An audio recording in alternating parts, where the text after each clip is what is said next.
ચાલો આગળ ત્યાર પછી દાખલા નંબર 11 જેની સૂચના છે કે નીચેના વિધાનો સત્ય છે કે નહીં તે કારણ આપી સમજાવો।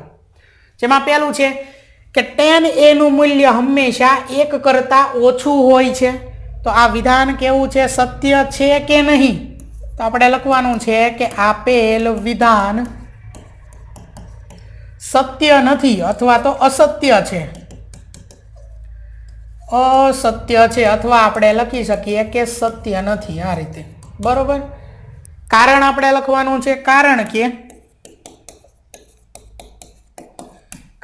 કે tan a નું મૂલ્ય અથવા tan થીટા લખ્યું હોય તો થીટા નું મૂલ્ય 1 થી ઓછું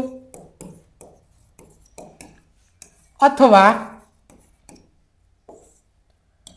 1 જેટલું, 1 થી ઓછું અથવા 1 અથવા 1 થી વધુ પણ હોઈ શકે છે, બરોબર। આપણે અહીંયા શું છે, જે પણ વિધાન આપેલું છે એ સત્ય છે કે અસત્ય અથવા તો સત્ય છે કે સત્ય નથી એ કહેવાનું છે અને એનું કારણ લખવાનું છે। આપણું પહેલું વિધાન છે કે જે tan a છે એનું મૂલ્ય હંમેશા 1 કરતા ઓછું હોય। આપણે પ્રકરણ જ્યારે શરૂ કર્યું ત્યારે શરૂઆતમાં જ તે sin a અને cos a ની કિંમત શું હોય તો કે 1 કરતા ઓછી હોય। sec a અને cosec a ની મૂલ્ય કેટલું હોય તો કે 1 કરતા વધુ જ હોય હંમેશા, અને tan a અને cot a નું મૂલ્ય કેટલું હોય તો કે 1 થી ઓછું હોય, 1 હોય અથવા 1 થી વધુ પણ હોય। ઈ નોંધ આપણે શરૂઆતમાં જ જોઈ છે 6 માટે, બરોબર। એટલે અહીંયા tan a અથવા તો અહીંયા cot a લખ્યું હોત કે cot a નું મૂલ્ય હંમેશા 1 કરતા ઓછું હોય તો આ વિધાન આ પણ સત્ય નથી, અસત્ય વિધાન જ છે। cot a નું મૂલ્ય પણ 1 થી ઓછું અથવા 1 અથવા 1 થી વધુ હોય, બરોબર। તો એ નોંધ ખાસ પાકી કરવાની છે જે કામ લાગશે। ચાલો ત્યાર પછી આગળ બીજું વિધાન છે કે એ માપવાળા કોઈક ખૂણા માટે sec a બરાબર 12/5 સત્ય છે। જ્યારે અંશ જે છે અંશ એ મોટો હોય અને છેદ જે છે એ નાનો હોય ત્યારે જે આપણો જવાબ આવે એ 1 થી મોટો, એટલે આપણે અહીંયા 1 થી વધુ આવે। જ્યારે અંશ મોટો હોય છેદ નાનો હોય ત્યારે જે જવાબ આવે આપણો એ 1 થી વધુ હોય। આનું રિવર્સ, જ્યારે અંશ નાનો હોય અને છેદ મોટો હોય ત્યારે જે જવાબ આવે એ 1 થી નાનો હોય અથવા 1 થી ઓછો હોય, બરોબર। એટલે કે કોક નાની સંખ્યા હોય નીચે કોક મોટી સંખ્યા હોય નીચે કોક નાની સંખ્યા, જેમ કે 4/3 તો એ 1 થી વધુ જવાબ હોય। એ જે જવાબ આવે ને એનો 1.30 40 50 આવું કંઈક ગમે એ 1 થી વધુ હોય, બરોબર। જ્યારે રિવર્સ હોય કે 3/4 તો જે જવાબ આવે 0.50 60 70 આવું કંઈક હોય, 0.60 70 આવું કંઈક હોય, 1 થી નાનો હોય ટૂંકમાં, બરોબર। તો એની વાત છે। હવે અહીંયા sec a બરાબર 12/5 આપેલું છે કે ગમે કોક ખૂણો હોય એ ખૂણા માટે sec a નો જવાબ 12/5 મળી શકે। શું એ વિધાન સત્ય છે? 12/5 સત્ય છે। તો અગાઉ જેમ આપણે પહેલા માટે જોયું, બરોબર, કે tan માટે જોયું એનું મૂલ્ય 1 કરતા ઓછું હોય તો અગાઉ જે આપણે નોંધ લખી હતી એના ઉપયોગથી એ નોંધ યાદ હોય તો તમે આ જવાબ લખી શકો। એ જ ઉપરથી આ જવાબ એ લખી શકો। અહીંયા જુઓ અંશ છે એ મોટો છે, છેદ છે એ નાનો છે, મતલબ જવાબ 1 થી વધુ આવે, મતલબ 1 કરતા મોટો જવાબ આવે છે, જવાબ આવે। અને અગાઉ આપણે નોંધ લખાવી હતી એની અંદર આપણે લખાયું હતું કે cosec અને sec આ બે છે કે જેનો જવાબ હંમેશા 1 થી વધુ હોય, બરોબર। એટલે આ વિધાન સત્ય છે, આનો જવાબ આવો આવી શકે, 1 થી મોટો આવી શકે। આપણે લખવી કે આપેલ વિધાન સત્ય છે કારણ કે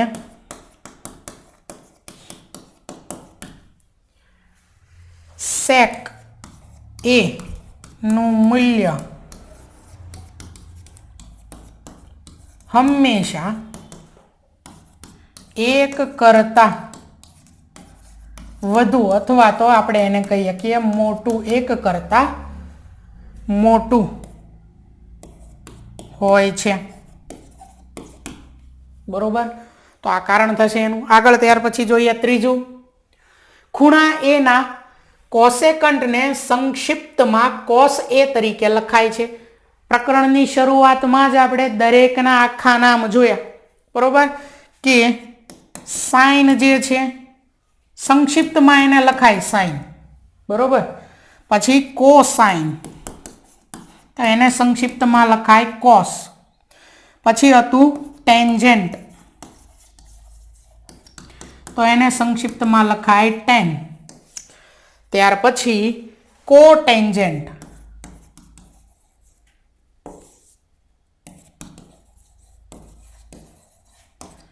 તો એને સંક્ષિપ્તમાં લખાય cot. ત્યાર પછી હતું સેકન્ટ, તો એને લખાય સંક્ષિપ્તમાં sec. અને હતું કોસેકન્ટ, તો એને સંક્ષિપ્તમાં લખાય cosec. થીટા આગળ હોય તો થીટા જોડવાનું, એ હોય તો એ જોડવાનું. ખૂણો એ જે છે એના કોસેકન્ટને, કોસેકન્ટ જે છે એને, તો અહીંયા કોસેકન્ટ એની વાત થાય છે, કોસેકન્ટ. કોસેકન્ટ એ ને આપણે શું લખાય, તો કે એને લખાય કોસેક એ લખાય. એમ કે છે cos a લખાય. ખૂણા એ ના કોસેકન્ટ ને cos a તરીકે લખાય છે. તો આ વિધાન કેવું છે? આ વિધાન ખોટું છે, અસત્ય છે. cos a કોને લખાય? તો અહીંયા કોસાઇન a હોય તો એને આપણે cos a લખાય, અને કોસેકન્ટ a હોય તો એને તો cosec a લખાય, બરોબર. તો ખાસ આ આખા નામ અને એના સંક્ષિપ્તમાં આપણે યાદ રાખવાનું છે દરેકે, બરોબર. વિડીયોના શરૂઆતમાં જ આ બધી માહિતી આપણે શરૂઆતમાં જોયેલી છે, ખાસ પાકી કરવાની છે. લખીએ અહીં કે આપેલ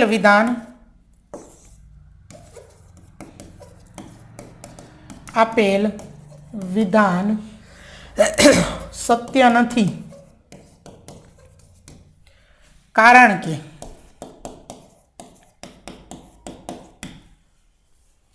અહીંયા આપણે શબ્દોમાં ત્યાંથી લખીએ કે ખૂણા એ ના કોસેકન્ટને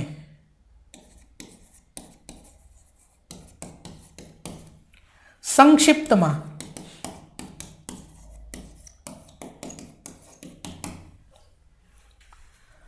cosec a તરીકે લખાય છે, બરોબર. કે ખૂણા એ ના કોસેકન્ટ હોય તો એને cosec a તરીકે લખાય. તથા આગળ હજી લખી નાખીએ cos a માટે તે, તથા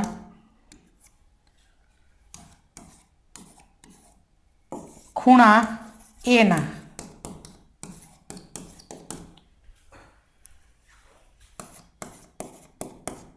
કોસાઇનને સંક્ષિપ્તમાં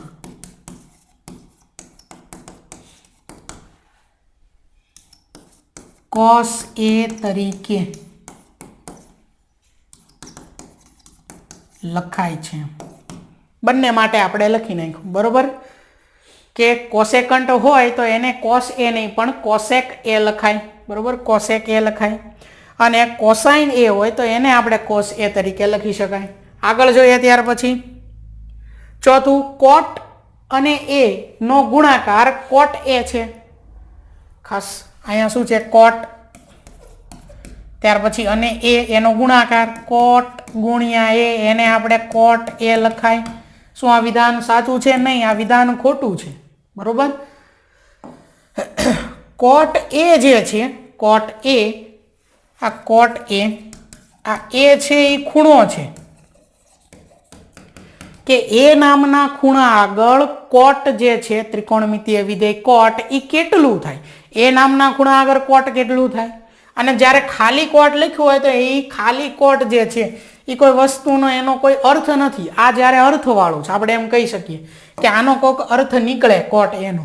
એ નામના ખૂણા આગળ cot વિધેય શું થાય? આમાં કાંઈ કોઈ cot છે નહીં, બરોબર. તો આપણે લખીએ કે આપેલ વિધાન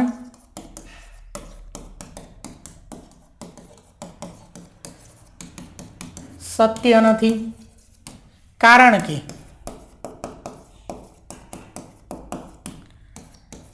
કોટ એ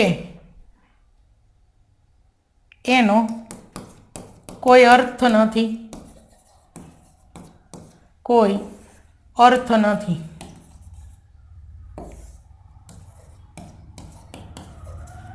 જ્યારે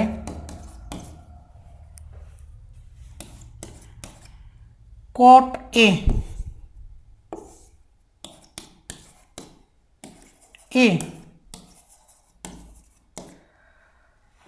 અર્થપૂર્ણ છે. બરોબર, આમાં આટલું આપણે લખી શકીએ. આગળ ત્યાર પછી પાંચમું છે થીટા માપવાળા કોઈ એક ખૂણા માટે સાઇન થીટા બરાબર 4/3 શક્ય છે.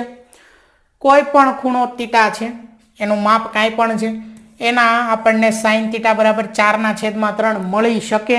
અગાઉ આપણે વાત કરી હતી કે અંશ જે છે એ જ્યારે મોટી સંખ્યા હોય, અંશ મોટો હોય, છેદ જે છે એ નાની સંખ્યા હોય, નાનો હોય, ત્યારે જે જવાબ આવે એ 1થી મોટો હોય જવાબ. અંશ જે છે એ નાની સંખ્યા હોય, અંશ નાનો હોય, છેદ જે છે એ મોટી સંખ્યા હોય, છેદ મોટો હોય, ત્યારે જે જવાબ આવે એ 1થી નાની સંખ્યા હોય. અને આપણે પ્રકરણ જ્યારે શરૂ કર્યું ત્યારે શરૂઆતમાં જોયું હતું કે સાઇન થીટા અને કોસ થીટાની કિંમત એ 1થી નાની હોય. 1થી નાની હોય મતલબ અંશ નાનો અને છેદ મોટો હોવો પડે. અહીંયા અંશ મોટો અને છેદ નાનો છે, મતલબ આ વિધાન અસત્ય છે. બરોબર, સાઇનની કિંમત કોઈ દિવસ 1થી વધારે, 1થી મોટી ન આવે, એ નાની. ચાલો આપણે લખીએ કે આપેલ વિધાન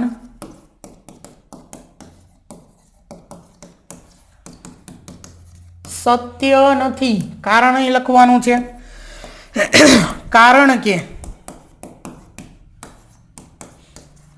સાઇન થીટાની કિંમત અથવા સાઇન થીટાનું મૂલ્ય 1થી નાનું જ હોય. બરોબર, ચાલો તો અહીં આપણું સ્વાધ્યાય 8.1 જે છે તે પૂર્ણ થાય છે.